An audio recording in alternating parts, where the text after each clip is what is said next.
Right, this is a Fox News alert. We are continuing to monitor police trying to clear protesters from around NYU campus in New York City. Also tonight, our other top story, the weaponization of our system of justice against Donald Trump. That continues. Earlier today, before entering the courtroom, he did speak to reporters, blasting the left for their latest witch hunt. Here's what he said. They take this payment and they call it a legal expense, and you heard it today for the first time. This is what I got indicted over. This is what took me off and takes me off the campaign trail, because I should be in Georgia now. I should be in Florida now. I should be in a lot of different places right now campaigning, and I'm sitting here. And this will go on for a long time. It's very unfair. The judge is conflicted, as you know. It's very unfair what's going on. And I should be allowed to campaign.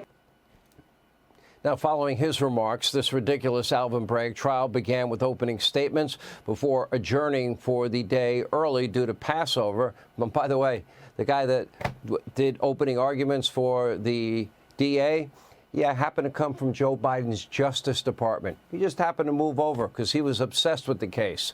Meanwhile, radical New York Attorney General Letitia James suffered another blow in her civil fraud case after the judge denied her request to invalidate Trump's $175 million bond that he posted while he is waiting for appeal. Here with reaction, Trump legal spokesperson Alina Habba and Trump 2024 National Press Secretary Karoline Leavitt. They were both in the courtroom today. Alina, on the $175 million, I found this interesting. My understanding is that the judge in the case said, well, what happens if the $175 million isn't there at the time it would be necessary to make that payment? And the Trump people said, that would be in cash, sir. He said, but what if it's not worth the same amount of money? That would be in cash, sir. $175 million is $175 million. Please tell me that didn't happen. Did that happen in that courtroom? You're laughing, so I guess the answer is yes. You have no idea. We had the money in a Charles Schwab money market account, and the judge legitimately said with a straight face, with his little team, hey, I don't think this is secure money because something could happen to the market and it could go below $175 million.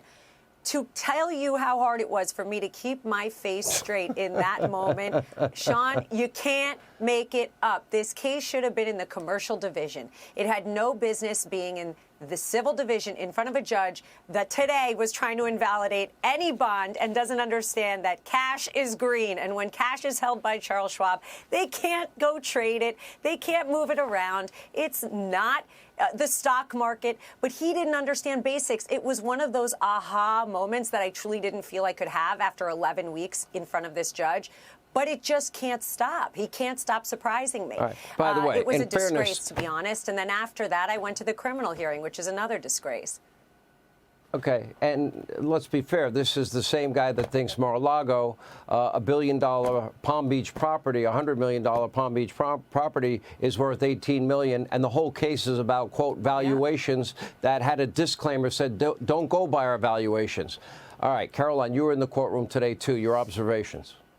Well, I will say, Sean, like millions of your viewers, I consider myself to be a proud American. But after sitting in that dirty, disgusting criminal courtroom today, watching the former president of the United States being persecuted like a criminal, I don't know if I'm so proud to be an American anymore. Meanwhile, there are real criminals running free in the streets of this city every single day, being released by the same Democrat prosecutor who is going after President Trump. It is a tremendous waste of taxpayer dollars. It's a tremendous waste of time. And as I was exiting the courtroom today, I stopped by a New York police officer who was forced to stand guard and protect the courthouse. And you know what he said?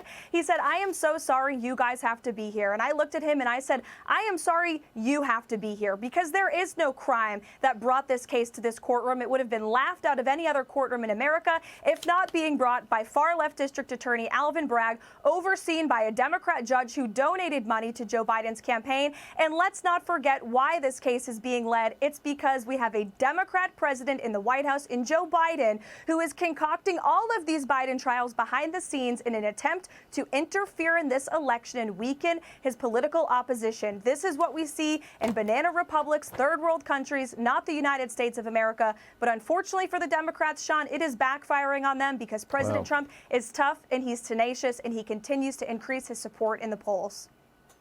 Alina, the next time you're in Judge Engoron's presence, will you do me a favor? Will you please show him the price of a 2-acre empty lot, a dirt lot in Palm Beach that is now for sale for $200 million?